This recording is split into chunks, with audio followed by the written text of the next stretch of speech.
예수님께서 오늘 본문 말씀 보시게 되면 잡히시기 직전에 제자들과 마지막으로 식사하는 장면이 기록되고 있어요. 이 식사가 우리가 알다시피 주의 만찬, 또 우리가 성찬식, 또한 최후의 만찬이라고 이렇게 하잖아요. 그래서 예수님께서 제자들과 마지막으로 식사하는 이 식사는 특별히 유월절 식사입니다. 그러니까 유월절 맞이하여서 그 규례에 따라서 이제 제자들과 지금 예수님이 만찬을 나누시는 것인데요. 이것은 예수님께서 제자들과 마지막으로 나누신 유월절 만찬이 뿐만 아니라 동시에 예수님이 처음으로 제자들과 함께 하신 기독교 역사상 최초의 성찬식이라고 할 수가 있습니다. 따라서 오늘 이 본문의 말씀을 통해서 주의 만찬 성찬식을 우리가 함께 한번 살펴보려고 합니다. 왜 이것을 몇 주 전에 또 성찬식 그것을 살펴보았는데 또 살펴볼 수밖에 없는 그 이유가 무엇이냐면 예수님께서 특별히 이 성찬식을 명령하고 계시고요. 또한 이 명령 가운데 너희들이 나를 기억하라고 이렇게 말씀하고 계시거든요. 그렇기 때문에 이 성찬식 본문은 너무나 우리 신앙생활에 중요하기 때문에 다시 재차 계속해서 말씀을 전할 수밖에 없음을 여러분 염두에 두시고요. 오늘 말씀을 들어보시기 바랍니다. 그래서 오늘 여러분과 같이 이 성찬식의 중요한 그 의미가 무엇인가를 이제 세 가지 방향으로 여러분과 같이 나누기를 원합니다. 그 첫 번째가 어떤 방향으로 전개되냐면 바로 이 성찬식의 배경이 무엇인가에 대해서 같이 함께 나눠보고자 합니다. 그러니까 이 성찬식의 배경은 유월절이라고 말씀을 드렸어요. 그리고 두 번째는 이 성찬식의 그 의미가 무엇인가에 대해서 같이 함께 나눠보도록 하겠습니다. 한마디로 유월절의 완성이고 성취라는 것인데요. 그것을 이따가 구체적으로 다시 한번 나눠보고자 합니다. 그리고 또 세 번째는 기념하라 기억하라고 말씀하셨는데 예수님께서는요. 그 의미가 무엇인가에 대해서 우리가 같이 함께 나눠보도록 하겠습니다. 먼저 이제 성찬식 배경은 예수님께서 이제 제자들과 식사를 마지막으로 하고 있는데요. 이것은 유월절 만찬을 행하고 있는 것이에요. 그러니까 이스라엘 백성들에게 유월절 절기는 무엇이었을까요? 그러니까 유월절이라는 것은 어떤 면에서 보게 되면 우리나라 경우에 광복절과 비슷한 것 같아요. 미국 독립기념일과 똑같은 것 같습니다. 왜냐하면 해방의 날이고 이스라엘 백성들 구원받는 날이기 때문에 그런 것 같아요. 그래서 이것을 기념하여 절기를 지키라는 것이 바로 유월절이었는데 우리가 알다시피 이제 바로 왕이 하나님의 명령을 계속 거부하지 않습니까? 내 백성 이스라엘 백성들 풀어주라고 하나님께서 명령하셨어요. 그래서 내가 원하는 곳에 나를 예배하게끔 좀 그들을 풀어주라고 하나님께서 명령하셨음에도 불구하고 이 바로 왕은 거듭거듭 하나님의 명령을 거부하고 반항하는 것을 보게 됩니다. 하나님의 명령을 계속 거부하지 않습니까? 내 백성 이스라엘 백성들 풀어주라고 하나님께서 명령하셨어요. 그래서 내가 원하는 곳에 나를 예배하게끔 좀 그들을 풀어주라고 하나님께서 명령하셨음에도 불구하고 이 바로 왕은 거듭거듭 하나님의 명령을 거부하고 반항하는 것을 보게 됩니다. 그래서 하나님께서는 이집트 그 백성들과 그 이집트 그 전역에 재앙을 내릴 수밖에 없게 된 것이죠. 그래서 뭐 개구리 재앙, 메뚜기 재앙, 우박 9번째까지 이렇게 하나님께서 강력한 재앙을 내렸음에도 불구하고 이 애굽의 왕, 이집트의 왕, 이 바로 왕은 끝까지 하나님의 명령을 계속해서 거부합니다. 그래서 하나님께서는 최종적으로 마지막으로 10번째 재앙을 내리게 됩니다. 그 재앙이 무엇일까요? 바로 이 장자의 죽음이라는 것이죠. 그러니까 장자를 죽이는 것이에요. 그러니까 이집트 땅에 있는 모든 첫 번째 생명, 그 첫 번째 자녀, 장자를 죽이는 것이 이 이집트를 심판하시는 하나님의 그 모습인 것이죠. 그러니까 보통 이 장자를 심판하는 것이 왜 모든 이집트 사람들을 심판하는 것일까라고 생각할 수 있겠지만요. 고대 당시에 이 장자라는 것은 아주 중요한 위치를 차지하고 있는 거예요. 그 가정의 그 가문의 전부를 의미하거든요. 그래서 이 한 가정에서 그 가문에서 가장 중요한 것이 장자였는데 그 장자를 심판하는 것은 바로 무엇이었냐면 그 가족 구성 전체를 심판하는 것과 똑같다는 것입니다. 그래서 이집트를 하나님께서 치신 것은 결국은 이집트 모든 백성을 치시는 것과 똑같다는 것입니다. 그래서 이때 하나님께서는 이스라엘 백성들에게 한 지침을 주셨죠. 이스라엘 백성 너희들 잘 들어라.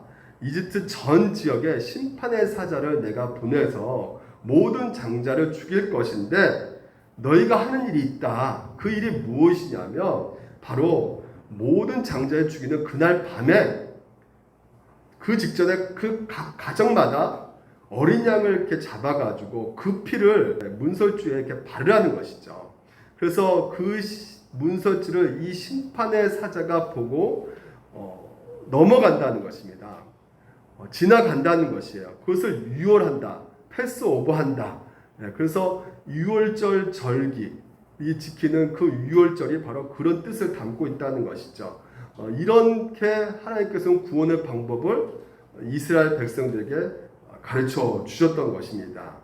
근데 우리가 곰곰이 생각해 보면 참 이상한 점을 발견합니다. 그게 무엇이냐면 이스라엘 백성들을 구원하시기 위해서 그 방법이 이집트 전역에 그 모든 장자를 죽이심으로써 재앙을 내리심으로써 이스라엘 백성을 구원하시는 거잖아요. 그러면 이스라엘 백성이 살고 있는 이 고센 지역, 그리고 이집트에 살고 있는 거주 지역하고는 별도로 떨어져 있거든요. 그러면 이집트 지역에서만 그 재앙을, 그 죽음의 사자를 보내시면 될 건데 왜 그 죽음의 사자, 심판의 사자를 이 이스라엘 백성들이 살고 있는 이 고센 땅에서도 이렇게 보내게 하는 이유가 무엇일까? 어떤 면에서 굳이 하지 않아도 될 어린 양을 잡고 또한 문설주에 피를 바르고 이렇게 복잡하게 이렇게 하시는가? 좀 하나님께서 편하게 일하시지. 왜 이집트 백성에게만 심판의 사자를 보내지 않고 이 이스라엘 백성들이 살고 있는 고센 지방에 왜 심판의 사자를 보내는 그 이유가 무엇일까? 여러분, 그 이유가 무엇일까요? 여기서 하나님께서 이스라엘 백성에게 주시는 중요한 메시지를 발견하게 됩니다. 그 메시지가 무엇이냐면 너희도 이집트 백성과 똑같은 죄인이라는 것이에요. 그러니까 너희도 하나님 앞에서 이집트 사람들이 했던 우상 숭배를 400년 동안 똑같이 같이 했다는 것이죠. 우상 숭배한 죄인이라는 것입니다.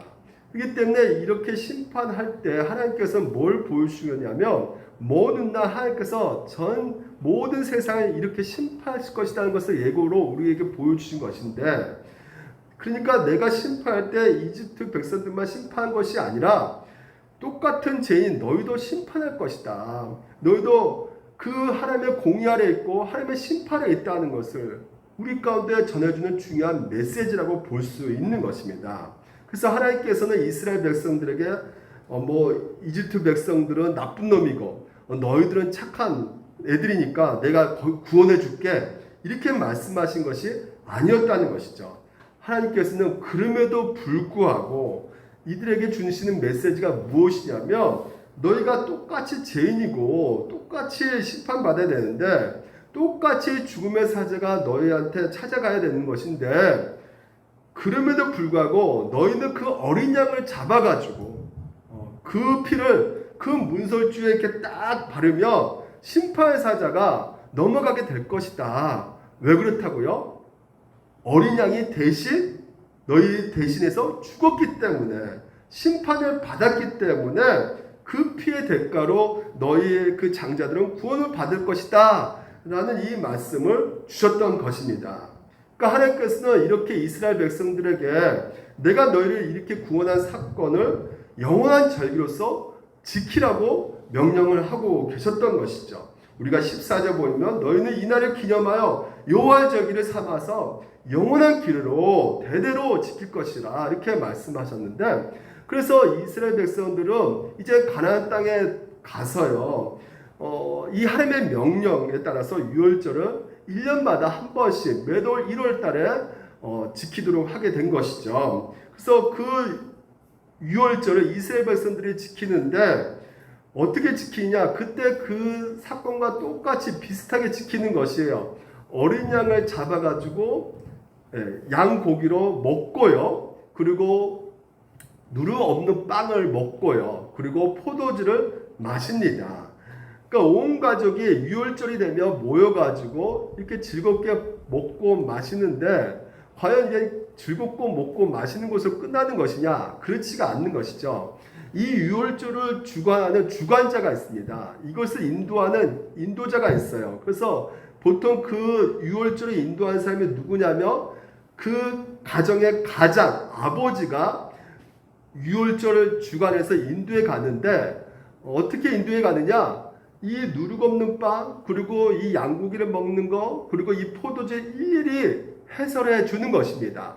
그래서 양고기 먹을 때, 자 봐라 너희들, 이 양고기 먹을 때 우리 조상들이 그 장자 죽음 앞에서 이 양을 잡아가지고 문설주를 발라가지고 우리가 조상들이 살아났어. 그래서 그런 것을 너희들이 기억해야 돼 하면서 양고기를 먹었고요. 또 누룩 없는 이 빵을 먹을 때는 손에 지팡이 이렇게 쥔 채 이 누룩 없는 빵을 급히 먹어라. 언제든지 예굽을 떠날 채비를 하면서 급하게 먹으라는 것으로 하나님께서는 이 누룩 없는 빵을 명령하셨어. 이 고난이 있는 빵이다. 이 빵을 먹을 때 이 고난의 빵이다라는 것을 너희들은 생각을 해야 돼. 이렇게 가르쳤던 것이죠. 그리고 문설주의 그 흐르는 피, 바로 이 포도주를 마시면서 너희들이 생각을 해야 돼 하면서 이 과정을 통해서 하나님이 우리 조상들을 구원해 주셨다 이렇게 해설을 곁들이면서 그들에게 설명해 주었던 것입니다. 그러니까 이런 이유로 예수님도 마찬가지로, 예수님도 동일하게 마찬가지로 이 제자들 앞에서 지금 유월절 주관자로서 이 제자들에게 단지 먹고 마시고 즐기는 것뿐만 아니라 이 유월절을 통해서 만찬의 주관자가 되셔가지고 이 유월절의 그 참된 의미를 제자들에게 설명해주고 있어요. 그래서 두 번째 이 성찬식 의미를 예수님께서 이제는 설명하는데, 세상에 이 제자들이 생전에 듣도 보지 못한 유월절 설명을 듣는 것입니다. 그러니까 어렸을 때 자기 아버지가 유월절 지키면서 해설해 준 것을 들어왔었잖아요. 근데 예수님께서 유월절을 이렇게 해석해 주는데 전혀 들어보지 못한 얘기를 듣는 것이에요. 그 내용을 잠깐 보면요, 22절부터 24절 말씀인데요, 우리 같이 한번 볼까요? 그들이 먹을 때 예수께서 떡을 가지사 축복하시고 떼어 제자들에게 주시며 이르시되 받으라, 이것은 내 몸이라 하시고, 또 잔을 가지사 감사기도 하시고 그들에게 주시니 다 이를 마시매, 이렇게 해석해 주신 것. 이르시되 이것은 많은 사람을 위하여 흘리는 나의 피, 곧 언약의 피다. 그러니까 포도주, 떡을 마시면서 해설해 주는데 이것이 내 몸이고 내 피라고 이렇게 지금 이제 해석해 주시는 것이에요. 그러니까 그 전에는 이거 빵은 누룩 없는 빵, 이거 고난의 빵이야. 그러니까 보통 이게 누룩 없는 빵이기 때문에 이게 부드럽지 못하거든요. 굉장히 딱딱한 빵이에요.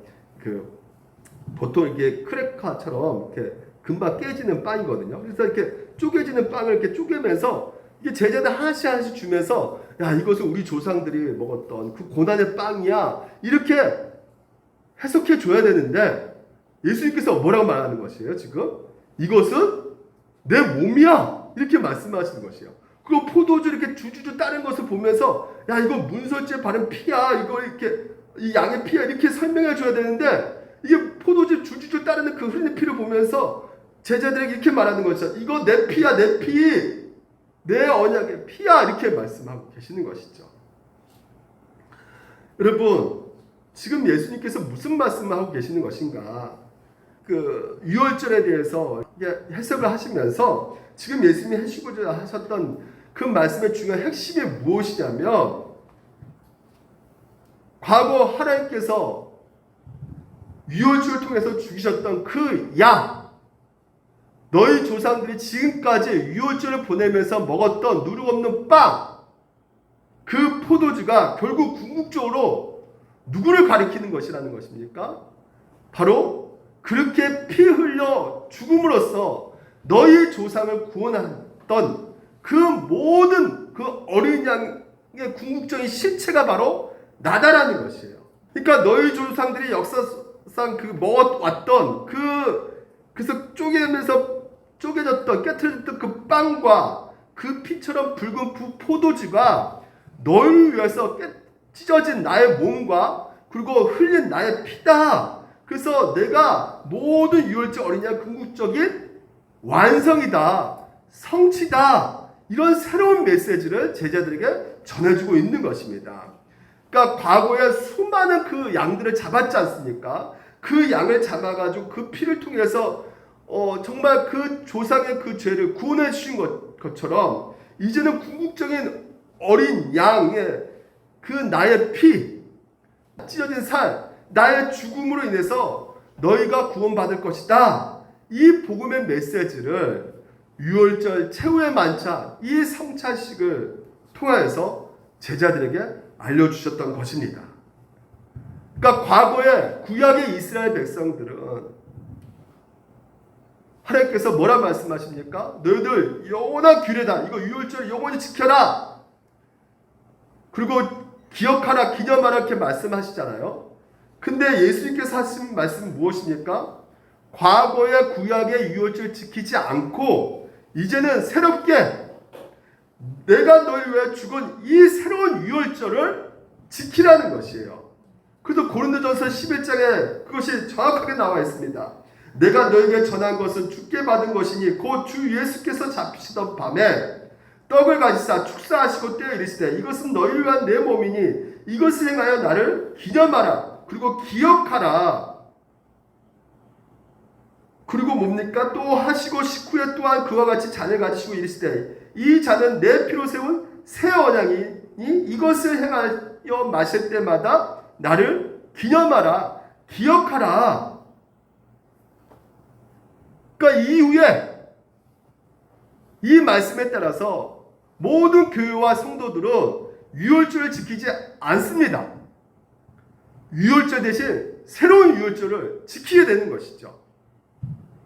궁극적으로 유월절 어린 양이 되신 예수 그리스도께서 그 모든 것을 완성하시고 성취하셨기 때문에 그 예수 그리스도의 죽으심으로 오늘도 구원을 기리면서 우리 모든 교회와 성도들이 과거부터 지금까지 이 성찬식을 지켜왔던 것입니다. 그래서 예수님께서 이렇게 유월절의 궁극적인 성취와 완성이라는 것은요, 오늘 여러분 결국 우리에게 어떤 메시지를 주고 있는 것이냐, 이 말씀은 복음의 핵심이 무엇인가를 우리에게 알려주고 있는 메시지라는 것이죠. 복음의 핵심 메시지가 무엇이겠습니까? 모든 사람은 오직 그리스도의 보혈로 그분이 흘리신 그 피로만이 구원받는다는 것이 바로 복음의 핵심 메시지라는 것이에요. 바꿔서 말하면 이 세상 그 누구도 예수 그리스도 피가 아니면 예수 그리스도 흘리신 보혈이 아니면 구원을 받을 수 없다는 것이 복음의 메시지라는 것이에요. 사도행전에 보게 되면 사도들이 이 복음을 얘기하는데 이렇게 말씀하시죠. 예수님 외에는 다른 어떤 이에게도 구원받을 수 없습니다. 하나님께서는 온 세상에 우리가 구원받을 만한 석가모니, 마호메트 다른 이름을 주신 적이 없다는 것이에요. 이 세상에서 예수 그리스도 이름, 그분이 흘리신 그 보혈 외에는, 그분이 이루신 구원 외에는 이 세상 누구도 구원받을 길이 없다고 말씀하고 계신 것입니다. 그래서 여러분, 오늘 여러분 우리가 이 시대에 살아가면서 보통 이 예수 그리스도의 믿음으로 구원받는다. 여러분 이 얘기는 너무나 잘 들어왔죠. 근데 이것을 우리가 착각할 때가 너무나 많단 말이에요. 그러니까 이것을 우리가 어떻게 생각하냐면, 즉 예수님을 믿는 나의 믿음이 크기 때문에, 이 믿음이 완전하기 때문에 내가 구원받는다고 생각한단 말이죠. 그러니까 이게 바로 복음을 오해하는 것이거든요. 예수님을 믿음으로 구원받는 이 말은 강조점이 어디에 있습니까? 믿음에 있어요? 예수에 있어요? 그렇죠? 예수 믿는 믿음의 강조점이 있는 것이 아니에요. 우리가 믿는 예수님의 강조점이 있는 것입니다. 그러니까 우리가 예수 믿는 믿음 때문에 구원받는 것이 아니라 우리가 믿는 예수님 때문에, 그 예수님이 우리를 위해서 피를 흘리셨기 때문에, 나의 죄를 위해서 십자가에 달려 죽으셨기 때문에, 우리를 위해서 완전한 구원을 이루셨기 때문에, 그 예수님 행하신 그 이루신 모든 일로 말미암아 우리가 구원받는다는 것이요, 바로 우리가 예수님을 믿음으로 구원받는다는 의미란 말이죠. 그러니까 쉽게 예를 들어서, 여러분 한번 구약시대 때 그 출애굽할 때 그 살았던 이스라엘 백성이라고 한번 생각해 보시기 바랍니다. 내가 장자라고 생각을 해 보시기 바랍니다. 하나님께서 내가 이집트 전역에 그 장자들, 죽음의 사자들을 보내가지고 다 죽여버릴 거야. 여러분 그 말 들었을 때 어떨까요? 기분 좋아요? 무시무시해져요? 막 공포스러워져요? 뭐 무서워지죠? 네? 그러면 여러분 어떻게 하실 거예요? 바로 어떻게 합니까? 어떻게든지 어린 양을 잡으려고 했겠죠. 살기 위해서. 그래서 어린 양을 잡던지, 아니면 뭐 진짜 어린 양이 없으면 옆집에서 구워와가지고 잡던지, 하여튼 어떻게든지 잡아온단 말이에요. 잡아와가지고 그 피를 이제는 하나님께서 명령하신 것처럼 너희들 그 피를 문설주에 바르면 내가 너희들을 다 살려줄 거야. 죽음의 사자가 넘어갈 거야. 이렇게 약속을 해주셔가지고, 여러분이 장자들인데 그것을 각자 이제 그렇게 문설주에다 피를 다 바른단 말이죠. 그리고 바르고 나서 이제 그날 집에 이제 딱 있는데, 각자 바르고 나서 그 기분들은 다 틀리겠죠. 심리와 어떤 마음 상태는 다 다를 겁니다. 예를 들면 어떤 집의 한 장자는 피를 발랐으니까, 하나님의 약속대로 내가 이 피를 발랐으니까, 아 그래, 이제 하나님께서 죽음의 사자를 다 피하게 해주실 거야. 나는 구원받을 수 있어. 나는 살아낼 수 있어. 하면서 편안한 마음 가운데 잠을 자는 장자도 있을 것이고요. 반대로 피를 바르고 왔어요. 근데 집에 있는데 왠지 말이 불안한 거야. 마음의 심리 상태가. 왜냐면 지난주에 내가 하나님 보시기에 정말 나쁜 짓을 했는데, 이 죄 때문에 혹시 심판 사자가 날 찾아오는 거 아닌가? 막 불안해 막. 그냥 어린아이 피를 발랐음에도 불구하고 그냥 너무나 불안해서 잠을 못 이루는 것이에요. 그 다음날 아침이 딱 됐어. 자꾸 이제 주일학교 모드로 가는데, 아침이 딱 됐어요. 그러면 날이 밝아 아침 됐는데 어떻게 됐을까요? 누가 구원받고 누가 죽임을 당했을까요? 아니면 둘 다 구원받았을까요? 맞아요. 우리 애소리가 끈덕인 거죠. 둘 다 구원을 받았죠. 우리는 좀 이상하게 생각할 수 있겠죠. 한 장자는 하나님의 약속을 정말 확실히 믿고 편안 가운데 이렇게 잠을 잤는데, 한 장자는 지금 현재 하나님의 약속을 믿지 못해가지고 어린 양을 발랐음에도 불구하고 그걸 잘 믿지 못하고 의심하고 두려워떨면서 잠을 못 이뤘는데, 어떻게 그 사람이 살아났을까? 여러분, 둘 다 뭐 했기 때문에 살아난 거예요? 피를 발랐기 때문에 살아난 것이란 말이죠. 그러니까 물론 한 장자는 확실히 믿었어요. 하지만 한 장자는 불안해서 두려움 떨어가지고 의심하면서 그 밤을 보냈지만요, 그럼에도 불구하고 두 장자 모두가 어린 양을 잡았고 그 어린 양의 피를 문설주에 발랐기 때문에 하나님께서는 그 어린 양 대신하여 죽으신 것을 보시고 그 두 장자 모두를 구원해 주신 것이란 말이죠. 어떻게 보면 여러분, 우리는 우리들의 믿음의 크기 아니면 완전함으로 구원받는 것이라 생각하지만 절대 우리의 믿음의 크기와 완전함 때문에 구원받는 것이 아니라 어린 양이 우리를 위해서 죽었기 때문에 대신 심판을 받았기 때문에 우리가 구원을 받게 되었다는 것입니다. 이게 복음이에요, 여러분. 우린 또 이렇게 생각할 거예요. 윤리적으로 선에 착해가지고 구원받는 것이 아닙니까? 여러분, 그때 이스라엘 백성들 200만 명이에요. 그 200만 명 가운데 상대적으로 어떤 사람은 착한 사람도 있고요. 어떤 사람은 성실한 사람도 있고, 어떤 사람은 좀 게으른 사람도 있고, 어떤 사람은 정말 막 사는 사람도 있고, 흉악범도 있을 거예요. 하지만 모세가 명령한 그 유월절에 그 문설주에 피를 바르는 자는 죽음의 사자가 넘어갈 것이라는 그 약속의 메시지를 믿고 흉악범이나 아주 악한 사람은 악한 행동을 할지라도 그 약속을 믿고 바른 자는 어떻게 될까요? 구원 받았단 말이에요. 우리의 믿음의 크기에 따라서 우리의 믿음의 완전함에 따라서 우리가 구원받는 것이 아니란 말이죠.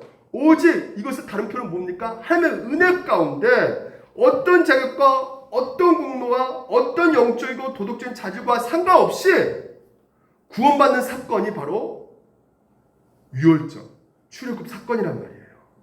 우리도 마찬가지입니다. 여러분, 우리가 믿음으로 구원받는다고 하지만 그 말의 의미는 우리의 믿음의 크기가 아니에요. 우리 믿음의 크기에 따라 구원받는 것이 아닙니다. 우리 믿음의 완전함으로 구원받는 것이 아니에요. 우리의 믿음은 완전할 수 있어요, 없어요? 이 세상에 완전한 믿음 갖고 있는 사람은 아무도 없습니다. 내가 이렇게 하는 짓을 보면 하나님을 사랑하라, 이웃 사랑하라, 가장 가까운 이웃 내 아내도 제대로 사랑하지 못하고 있는 내 자신을 보았을 때 내가 진짜 구원받지 못한 그런 짓을 했을 때 이런 믿음 가지고 내가 어떻게 내가 천국 갈 수 있을까? 정말 내가 이런 믿음 갖고 구원받을 수 있을까? 이런 의심하는 가운데 불안하고 좀 정말 내 믿음이 불안정하고 느껴지는 이 상황 가운데 하나님께서는 오늘 우리 가운데 말씀하신다는 것이죠. 그럼에도 불구하고 너희가 구원받을 수 있는 이유는 무엇이냐?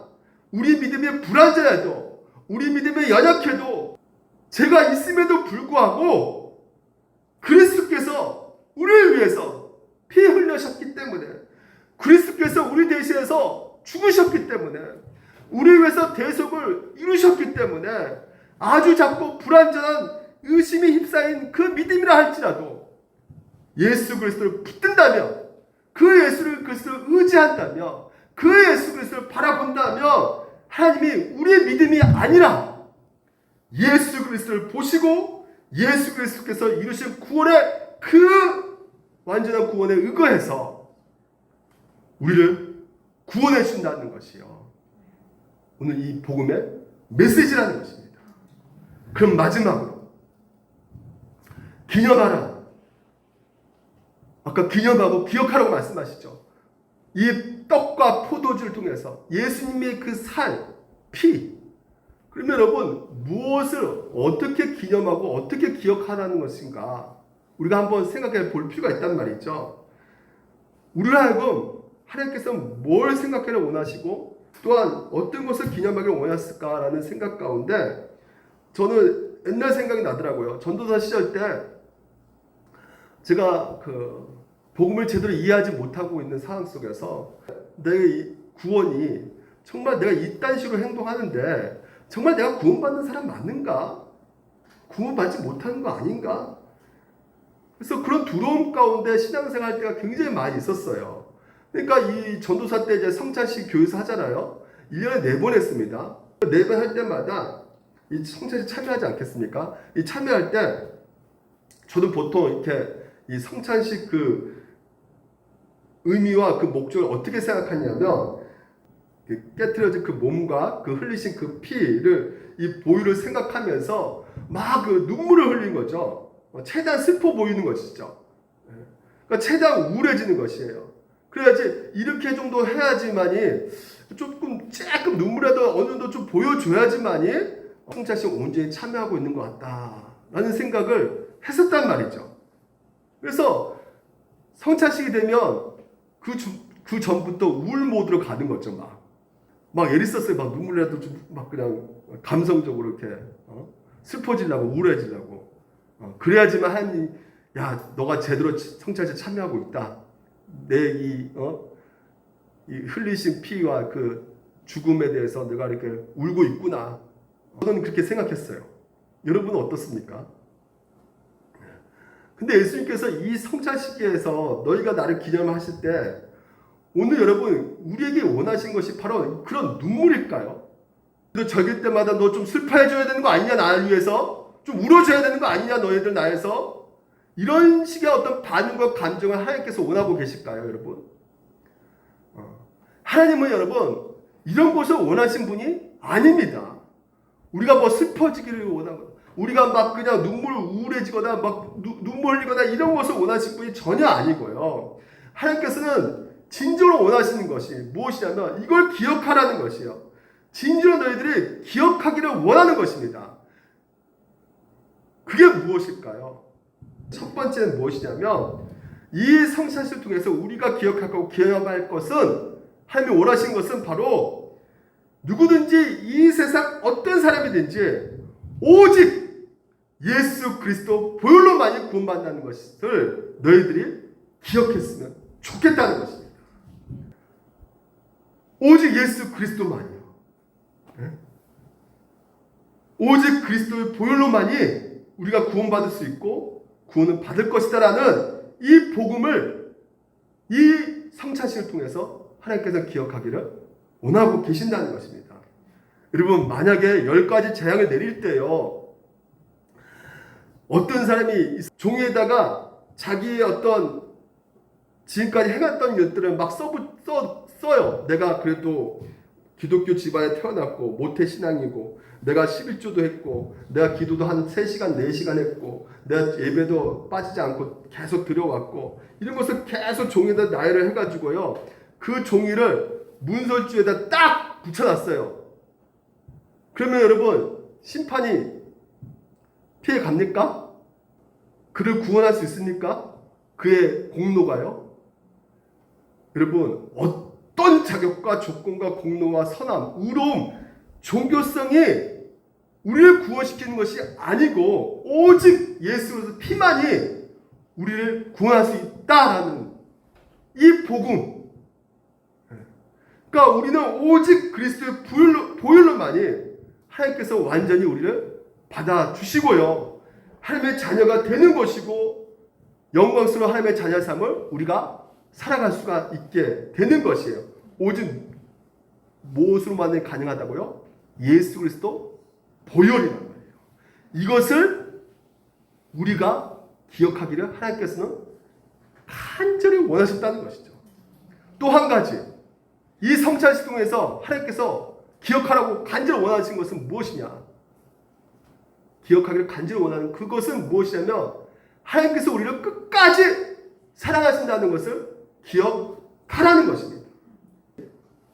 이 빵이, 이 떡이 내 깨진 몸이다. 이 흘린 포도주, 이것이 내 피다. 다시 말해서 뭘 말해주고 있는 겁니까? 내가 너희를 위해서 이렇게 죽었다는 것이에요. 왜 죽으셨습니까? 예수님께서 우리를 사랑하시기 때문에. 성찬식 통해서 내가 너희를 얼마나 사랑하는지를 보라는 것이에요. 그 내 아버지 성부 하나님께서 너희를 너무나 사랑하셔가지고 하나밖에 없는 아들 나를 십자가 내어 죽이시면서까지 너희를 사랑하신 그 사랑을 너희들이 제발 기억하라는 것이에요. 나에게 있어서 가장 소중한 존재고 가장 중요한 존재고 가장 사랑받는 존재다라는 것을 기억하라고 말씀하고 있단 말이죠. 여러분 인생 가운데 내가 정말 소중한 존재로 느껴지십니까? 가만히 생각해보면 내가 소중한 존재로 느껴질 때가 많아요? 그렇지 못할 때가 더 많아요. 내가 과연 소중한 존재인가? 소중한 존재인가? 아니면 나는 쓸모없는 인간인가? 근데 우리가 오히려 부정적인 생각을 더 많이 가진 그 이유가 바로 오늘도 내가 뭔가 잘못했을 때, 내가 어떤 것에 있어서 실패했을 때, 내가 이 세상 기준 가운데 내가 부합하지 못했을 때, 내가 남들과 경쟁에서 뒤처지고 있다고 생각했을 때, 내 스스로가 어떤 기준을 세웠는데 그 기준 가운데 부합하지 못했을 때 나를 어떻게 생각하냐? 나는 정말 쓸모없는 인간이야. 나는 소중하지 않아. 라고 여러분 느끼지 않습니까? 그래서 이 신앙생활 속에서 내가 영적으로 완전히 내가 망가지고 엉망진창 내가 삶을 살아가고 있을 때 정말 나는 정말 소중한 존재가 아니라는 것을 느낄 때가 더 많은 우리의 삶 보지 않습니까? 근데 오늘 말씀드린 것처럼 이 성찬식을 하나님께서 우리에게 보여주는 것은 이 성찬을 통해서 여러분에게 주는 메시지가 무엇이냐? 우리가 뭘 잘못했고 우리가 세상에 뭔가를 실패한다 할지라도 혹은 내가 스스로 세운 기준에 내가 부합하지 못한다 할지라도 그리고 세상 기준 가운데 내가 그렇게 살아가지 못한다 할지라도 남들에게 경쟁에 뒤쳐가지고 정말 또 혹은 영적으로 완전히 신앙적으로 망가져가지고요 엉망진창 삶을 살아갈 때도 주님께서는 이 성찬식을 통해서 너희들은 실패한 인생이 아니다. 하나님 관점으로 보았을 때 너희들은 아무리 잘못해도 실패해도 영적으로 망가진 삶을 산다 할지라도 세상이 너희들을 실패자라고 말한다 할지라도 너희는 이 세상에서 가장 사랑받는 자들이고 가장 소중한 자들이고 가장 영광스러운 자들이다. 왜냐하면 내가 너희를 위해서 죽었기 때문에 나의 죽음을 통해서 너희들이 하나님의 자녀가 되었기 때문에 그 기업의 풍성함을 물려받는 상속자가 되었기 때문에 너희들은 그토록 사랑받는 존재들이고 소중한 자들이고 중요한 자들이라고 우리에게 말씀해주고 계시는 것입니다. 이 하나님의 사랑이 얼마나 위대합니까? 지금 현재 이 예수님께서 자기 죽는 것을 알았을까요? 몰랐을까요? 알았단 말이에요. 여러분 그런 고통 가운데 제자들을 사랑할 수 있을까? 한번 생각해 보시기 바랍니다. 우리는 편할 때 안락할 때요 남에게 줄 수 있어요. 따뜻한 미소도 지을 수 있습니다. 내 좋을 때는요. 하지만 나 고통받을 때 누군가에게 베풀어줄 그 마음의 여유가 우리는 없어요. 왜냐하면 우리는 자기 중심적밖에 생각 안 하기 때문에. 그래서 서양 속담에 이런 말이 있더라고요. 망치질할 때 엄지손가락을 친 사람한테 소금을 건네달라고 하지 말라고 해요. 이 말이 무슨 말입니까? 손가락 다친 사람에게 시키지 말라는 것이에요. 아파 죽겠는데 뭐 이거 달라 그러면 안 준단 말이죠. 제가 이 발가락 다쳤잖아요. 발톱 빠졌잖아요. 지나가는데 축구공이 날라오더라고요. 그래서 축구공 좀 주워주세요 그러더라고요. 네가 주워 진짜 아파 죽겠는데. 그래서 그냥 가버렸어요. 네. 우리가 설교할 때 좋은 메시지 듣잖아요. 그렇죠? 네? 서로 사랑하라. 근데 내가 지금 현재 사랑받지 못하고 있는 존재인데 그런 설교가 무슨 여러분 가운데 기분이 좋겠습니까? 물질을 하나님께 이웃들에게 나눠줍시다. 여러분 이런 설교 들을 때 아니 내가 가난한 이웃인데 저 교회가 돈독이 올라가지고 저런 설교를 하나?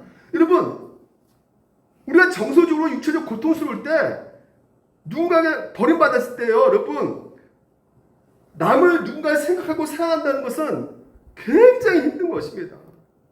그러니까 이 고통이라는 것이 마음을 바꿔서 나가지 못하게 만들어버려요. 이 고통이요 우리 마음을 여러분 안에서 갇히게 만듭니다.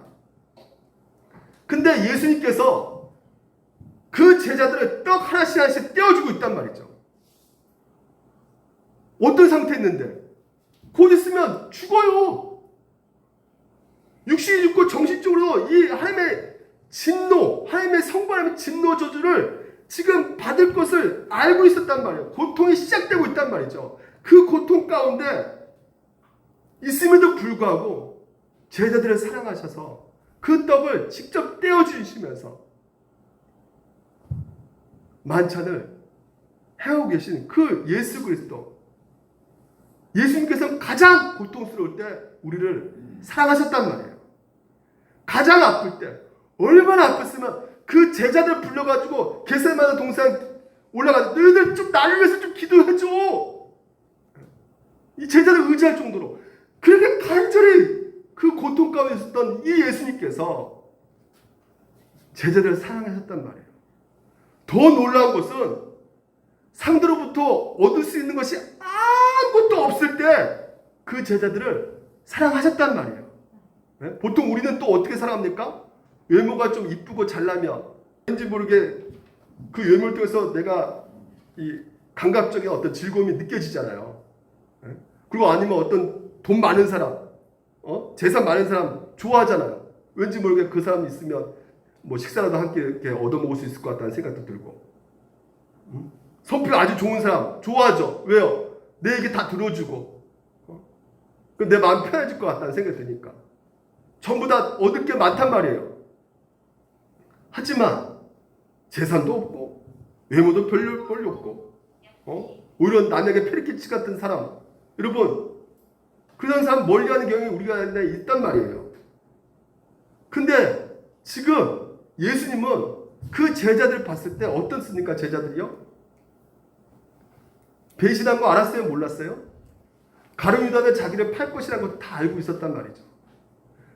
배신한 것을 알고 어떻게 해요? 그들에게 성찬식을 베풀어 주고 계십니다. 그들을 이렇게 사랑하신단 말이에요.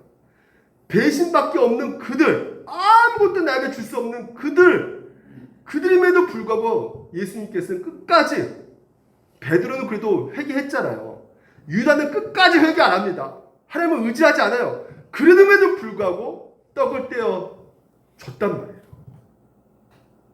이것이 바로 예수 그리스도의 사랑인 것입니다. 여러분, 그 사랑을 우리가 알 때 우리가 실패하면서도 우리가 자유로울 수가 있게 되는 것이에요.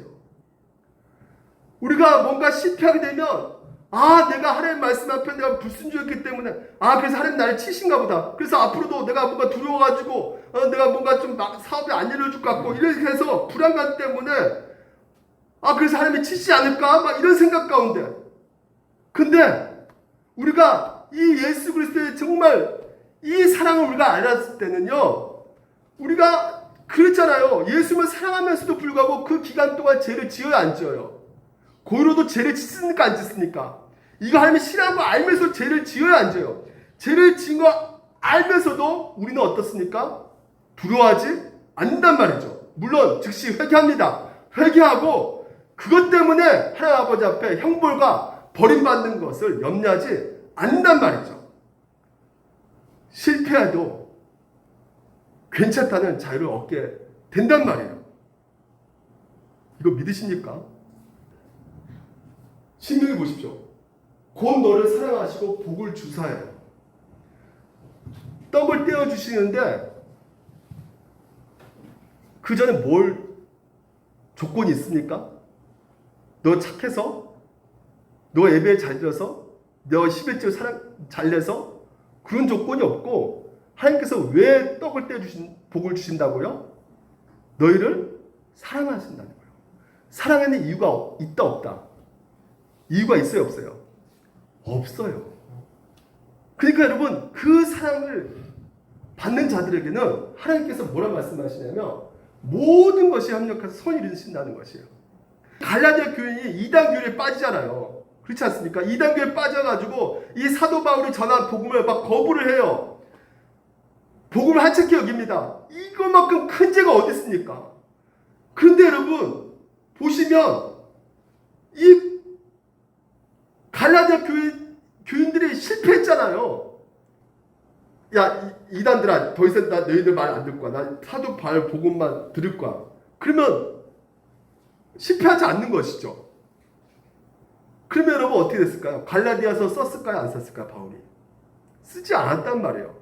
실패했기 때문에 하나님께서 때로는 우리의 연약함과 그 실수를 어떻게 해요? 허용하신단 말이에요. 결국 이 갈라디아 교회가 실패했음으로 말미암아 이 갈라디아서가 오늘 우리들 가운데 쓰여진 책이 되었단 말이죠. 모든 것을 협력해서 선으로 가시는 함이시란 말이에요. 여러분, 이렇게 우리를 사랑하신단 말이죠. 믿으십니까? 이것을 우리가 믿을 때 오늘 여러분 우리 예배가 진정한 예배를 드릴 수가 있는 것이에요.